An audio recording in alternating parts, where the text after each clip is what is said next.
Welcome back to The Other Shuffle. My name's Rainer. Today I'm going to teach you one of my all-time favourite card tricks. I learnt this trick when I was very young, and let me tell you, it used to fall the absolute pants off of my parents. So you start with a genuinely shuffled deck and a randomly selected card. For this example, let's use the 2 of spades. You can leave that in the middle, that gets lost down there. We'll leave that in there. In fact, we'll give them a shuffle just so you don't think I'm keeping some sort of break to know where that card is, and then we're going to start laying down some random piles. And what you're going to do, and you're just going to help me, you're going to tell me when to stop. Okay, stop. Yeah, I didn't even finish my sentence. Stop. We'll keep going until we've gone through all the cards. I'll start laying a few at a time. It really doesn't matter. Stop. Doesn't matter if we see that. Stop and stop. Okay, we've ended up with 8 random piles here. So your job as the spectator now, tell me which order to pick these up. So they point to a pile. Let's say this one, lovely. And then they say this one, lovely. Then this one, lovely. Which one are we going for next? This one here. Yeah, this one here, lovely. Any other? This one. Okay, now we'll speed run. Boom, boom, boom. That's all the cards picked up. Now, if I manipulated you the way I wanted to, hopefully after we shuffled your card into the deck, then set out the random piles that you chose, your card, the 2 of spades should be on top.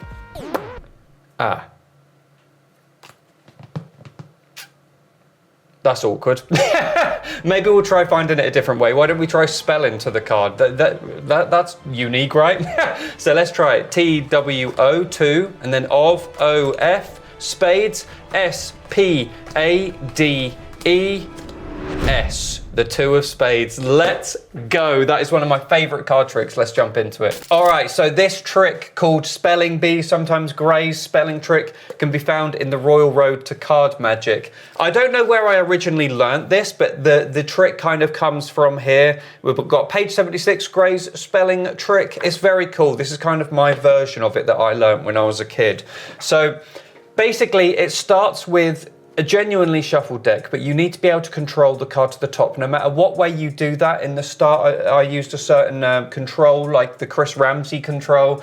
But if you want to do a really simple control, all you can do is have the selected card put on top and then do kind of like a false riffle shuffle, where you riffle the cards, but you make sure the pack that was originally the top lands on top again.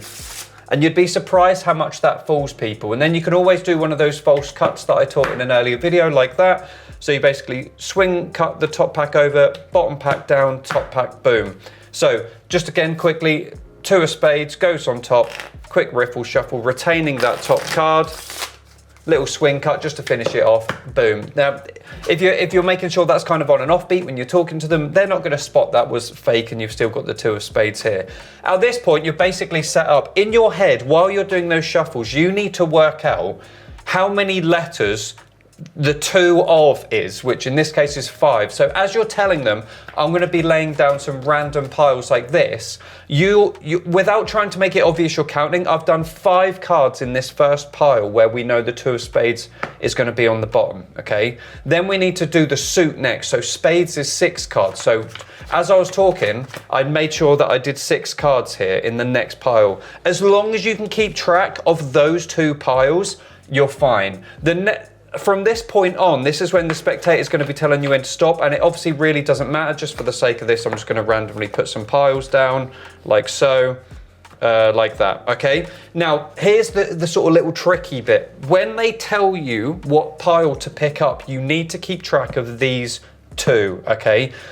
You want it so that the top of the deck, the top of the pile, is this one on top of this one, and then all of these can go in any order under them. So the way you get around that, let's say they ask you to do one of these piles first. I would recommend you pick it up and you put it in your hand, okay? Then let's say they go for this one. You want to condition them to the fact that you might change how you're picking the cards up. So at that point, I go into this grip, I come down on top, and pick them up as a pack like that, back into the hand, all right? We reset. Now let's say they pick this pile, all right? You wanna go here, and then any other pile is gonna go on the bottom, as long as this one goes on top. Essentially, you're just basically making sure, no matter what happens, those first 6, that pile of 6, and that pile of 5 of the 2 of spades are the last 2. Now, the way I would ensure the 2 of spades always goes exactly where you want it if I just set out some random piles again, just like this, okay?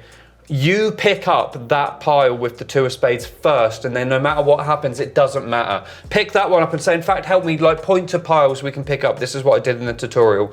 Then, anytime they point to a pile which isn't this one, the one with the 6 cards, you're gonna do this version of picking up, okay? Like that, back into the hand. When they point to this one, you just pick it up and put it on top and you're set. Then every other pile can go like this.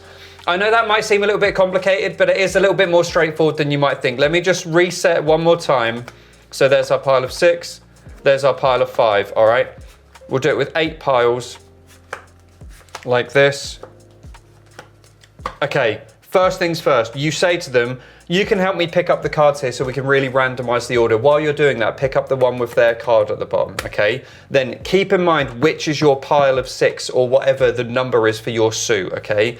All you need to remember, that pile that you're tracking goes on top, everything else goes on the bottom. So they point here, boom, thank you, next one, here, lovely, oh, here, lovely, here, great, here, here, here, and you're set up. However you want to do the next bit of the reveal is totally up to you. I like to go along the method of like, oh, if I've manipulated you to stop on the piles the right way and then pick them up in the right order, how crazy would it be if your card was on the top, which it isn't, all right? It's never going to be, but you know, say that and they think you've then got the sort of like magician in trouble plot line. It's like, oh, damn. Well, let's think of another cool way we could present your card. Maybe I was manipulating you to be able to spell your card. So then you go through TWO of OF. So that is your first pile. That's 5. And then we know 6 more cards will be theirs. 1, 2, 3, 4, 5, 6. It's such a good trick, dude.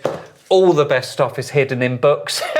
Let me know what you think of that trick. Yeah, I just think it's quite fun. I mean, my presentation could do a lot of work. My patter is a bit cringe, but I'm not much of a performing magician. I'm more of a kind of hobbyist, but I do want to challenge myself to go out and perform some of these tricks to people. So maybe in the comments, give me some tips on the patter. If you already know this trick, if you don't know this trick, I hope you have fun with it. But yeah, Royal Road to Card Magic, Gray's spelling trick or the spelling bee trick. Love all that. Love all you for watching this. I do appreciate you guys. I think at some point I'm going to do a little video or a short how I make my little bookmark. So if you want to see that, let me know. But thank you so much for watching. I appreciate you. Keep shuffling, keep practicing, and let's progress together.